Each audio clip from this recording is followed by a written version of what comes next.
श्रीमद् भागवत गीता जी का 4वां अध्याय प्रारंभ। श्री कृष्ण भगवान बोले, इस अविनाशी कर्म योग को मैंने सूर्य से कहा, सूर्य ने मनु से कहा और मनु ने राजा इक्ष्वाकु से कहा। हे अर्जुन, इस परंपरा से प्राप्त यह योग सब राज ऋषियों ने जाना, परंतु अधिक समय व्यतीत होने से ये लुप्त हो गया। वही प्राचीन योग आज तुमको मैंने बताया है, क्योंकि तुम मेरे भक्त और मित्र हो। यह योग रहस्य अति उत्तम है। अर्जुन कहने लगे, आपको जन्म तो अभी हुआ है और सूर्य का जन्म बहुत पहले हुआ था। मैं कैसे मान लूँ कि आपने सूर्य को यह योग बताया था। श्री कृष्ण बोले, हे अर्जुन, मेरे और तुम्हारे अनेक जन्म हो चुके हैं। मुझे याद है, तुम भूल गए हो। जन्म से रहित अविनाशी संपूर्ण प्राणियों का स्वामी अपनी प्रकृति में स्थित हूँ, तथापि अपनी माया से जन्मता हूँ। हे भारत, जब जब धर्म की हानि होती है और अधर्म का प्राबल्य हो जाता है, तब तभी मैं जन्म लेता हूँ। साधुओं की रक्षा, पापियों का नाश और धर्म की स्थापना के लिए प्रत्येक युग में जन्मता हूँ। जो मेरे इस अलौकिक जन्म और कर्म का तत्व जानता है, वह मृत्यु होने पर फिर जन्म नहीं लेता और मुझ में लीन हो जाता है। इस भांति मोह, भय और क्रोध को त्याग कर मुझ में भक्ति करके और मेरी शरणागति हो। बहुत से मनुष्य ज्ञान रूपी तप से पवित्र होकर मुझ में मिल गए हैं। जो जिस भाव से मेरा पूजन करता है, उसको मैं उसी प्रकार का फल देता हूँ। हे पार्थ, मनुष्य सब प्रकार से मेरे मार्ग का अनुसरण करते हैं, अर्थात चाहे जिसकी सेवा करे वह मेरी ही सेवा है। मनुष्य लोग में कर्म सिद्धि की इच्छा करने वाले देवताओं का पूजन करते हैं, क्योंकि इस लोक में कर्म की सिद्धि शीघ्र होती है। मैंने चारों वर्णों की सृष्टि अपने गुण और कर्म से की है। सृष्टि का कर्ता मैं हूँ, तथापि मुझे एक कर्ता अविनाशी जानो। कर्म मुझको बंद नहीं कर सकते, तथापि कर्म में मेरी कामना नहीं है। इस प्रकार जो मुझको पहचानता है, वे कर्मों के बंधन में नहीं पड़ता है। अतएव पूर्व पुरुषों के किए हुए कर्म को तू भी कर। हे अर्जुन, कर्म क्या है और एक कर्म क्या है, इसके विचार में विद्वान की बुद्धि भी चकरा जाती है। उसी कर्म का वर्णन मैं तुमसे करूँगा, जिसके जानने से संसार के बंधन छूटकर मोक्ष के भागी होवोगे। कर्म, विकर्म और एक कर्म तीनों को जानना आवश्यक है, क्योंकि कर्म की गति गंभीर है।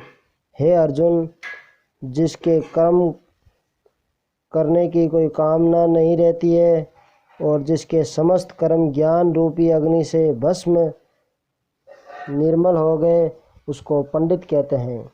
जो कर्म फल की आशा छोड़कर करता है और उनमें आसक्ति भी नहीं रहता है, निराश्रय ही संतुष्ट रहता है, ऐसा मनुष्य कर्मों से घिरा रहने पर भी मानो कुछ नहीं करता।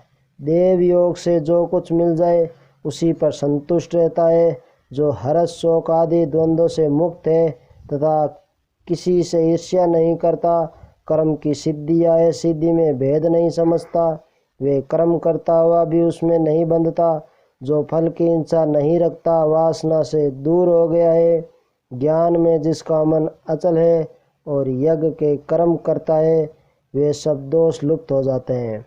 हवन करने का पदार्थ भी ब्रह्म है, आहुति देने वाला भी ब्रह्म है। इस प्रकार जिसकी बुद्धि में सब कर्म ज्ञान में है, उसको ब्रह्म प्राप्त होता है। कोई कोई कर्म योगी देवताओं की पूजा करते हैं और ज्ञान योगी ब्रह्म रूप अग्नि में यज्ञ रूप से हवन कर परमात्मा का भजन करते हैं। कोई ऐसे हैं जो अपनी इंद्रियों को तथा कर्मों को संयम रूप में अग्नि में होम करते हैं और कितने ही इंद्रिय रूप अग्नि में इंद्रियों के रूप शब्द आदि विषयों को होम देते हैं। कितने ही लोग इंद्रियों के सब कर्मों को और प्राणों के कर्मों को आत्मज्ञान से प्रज्वलित संयम रूप अग्नि में होम देते हैं। कोई तो द्रव्य यज्ञ करते हैं, कोई तप यज्ञ, कोई योग यज्ञ, कोई स्वाध्याय और कोई ज्ञान रूप यज्ञ करते हैं। और कोई प्राणायाम में तत्पर रहने वाले योगी प्राण और अपान वायु में प्राण को रोकते हैं और प्राण वायु में अपान वायु का लय करते हैं। कोई आहार को निरंतर कम करके प्राणों को होमते हैं, वे यज्ञ वेता हैं और यज्ञ ही से इनके सब पाप नाश हो जाते हैं।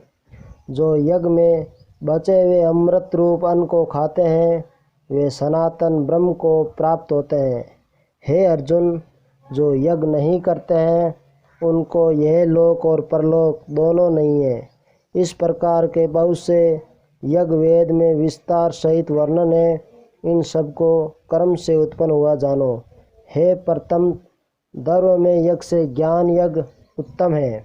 हे पार्थ, फल सहित सब कर्म ज्ञान में समाप्त हो जाते हैं, सो उस ज्ञान यज्ञ का तत्वदर्शी और ज्ञानी लोग तुमको उपदेश करेंगे।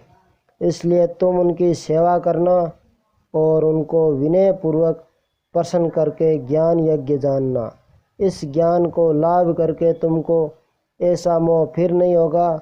इसी ज्ञान से समस्त प्राणियों को तुम अपने में और मुझ में देखोगे। यदि सब पापियों से भी अधिक पाप करने वाले हो तो भी ज्ञान रूपी नौका से ही सब पाप रूपी समुद्र को पार कर जाओगे। हे अर्जुन, जिस प्रकार प्रज्वलित अग्नि लकड़ी को जलाकर भस्म कर देती है, वैसे ही ज्ञान रूपी अग्नि सब कर्मों को भस्म कर डालती है। इस लोक में ज्ञान के समान पवित्र और कुछ नहीं है। ये वर्त बहुत काल पर्यंत कर्म योग से सिद्ध हुए पुरुषों को अपने आप ही प्राप्त होता है। जो श्रद्धावान पुरुष इंद्रियों को जीत कर ब्रह्म में लगा रहता है, वे ज्ञान को प्राप्त करता है और ज्ञान को पाकर अल्प समय में शांति को पा जाता है। अज्ञानी श्रद्धा रहित जिनके मन में संदेह है, ऐसे जो पुरुष हैं वे नष्ट हो जाते हैं। जिनके मन में संदेह रहता है उनको ये लोक परलोक और सुख कुछ भी प्राप्त नहीं होता। जिनमें परमेश्वर आराधन और निष्काम कर्म योग के आश्रय से कर्म बंधन त्याग दिए हैं, हे अर्जुन, उस आत्मज्ञानी पुरुष को कर्म नहीं बांधते।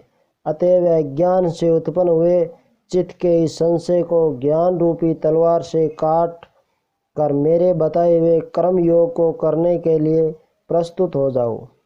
श्री कृष्ण अर्जुन संवाद आत्म संयम नाम चतुर्थ अध्याय समाप्त।